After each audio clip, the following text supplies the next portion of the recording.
Bonjour et bienvenue dans ce nouveau DVD Rail Passion par lequel je vous emmène à la découverte de la ligne Nîmes-Le Grau-du-Roi. Alors attention, ce reportage a été tourné à l'automne 2020. Il est donc possible que certaines images ou que certaines informations ne soient plus tout à fait d'actualité. Je vous renvoie pour sa mise à jour à l'article paru dans le numéro 328 de Rail Passion qui l'accompagne et vous souhaite un bon voyage.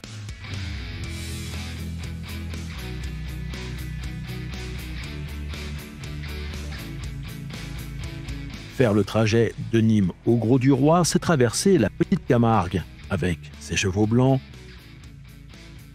ses flamants roses et ses montagnes de sel.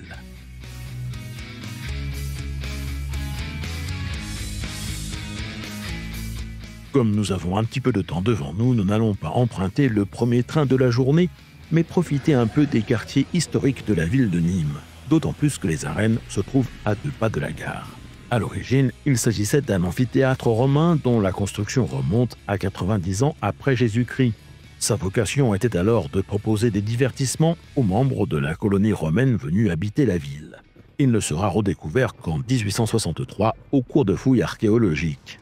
C'est alors seulement qu'il sera converti en arène. Entre-temps, le chemin de fer est arrivé à Nîmes. Une première gare y a été établie à l'est dès 1839 par la Compagnie des mines de la Grand-Combe et des chemins de fer du Gard pour sa ligne Nîmes-Beaucaire.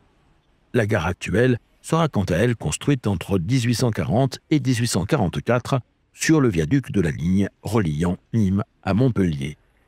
Connectée à la liaison ferroviaire vers Beaucaire, elle deviendra l'unique gare de la ville.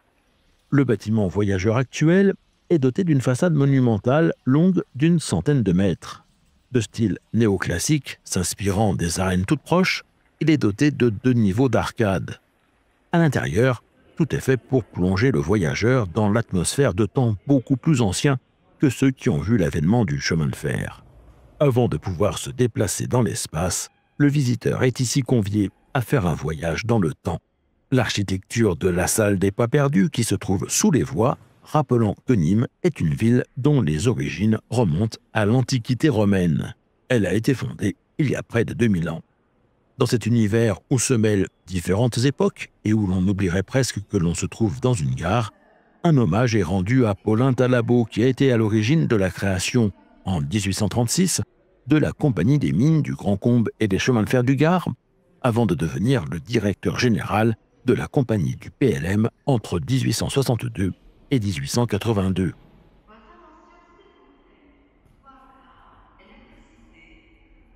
Pas toujours facile de s'orienter dans ce dédale d'allées, les nombreux piliers masquant les panneaux d'affichage et même les escaliers d'accès au quai.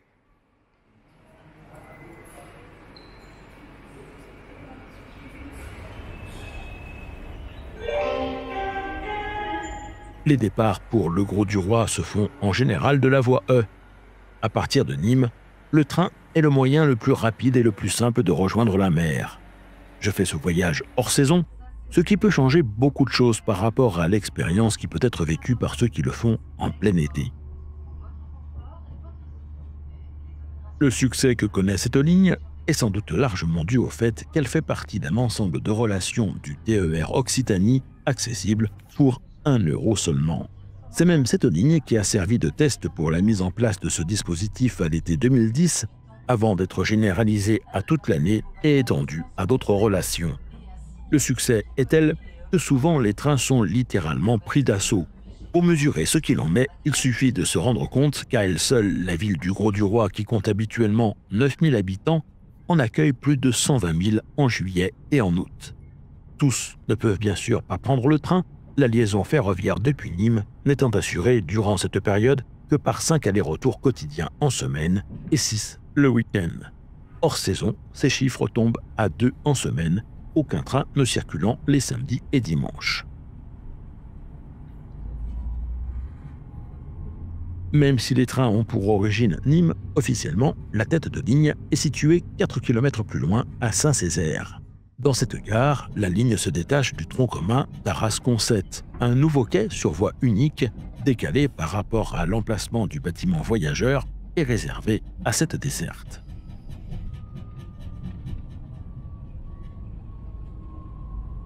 Au-delà, les paysages se font moins urbains. La ligne est longue de 40 km. Elle a été construite par le PLM dans un premier temps, surtout pour desservir les Salins autour d'Aigues-Mortes à partir de 1873. Elle atteindra son terminus actuel, le Grau-du-Roi, la gare la plus occidentale du réseau géré par le PLM, en 1909 seulement.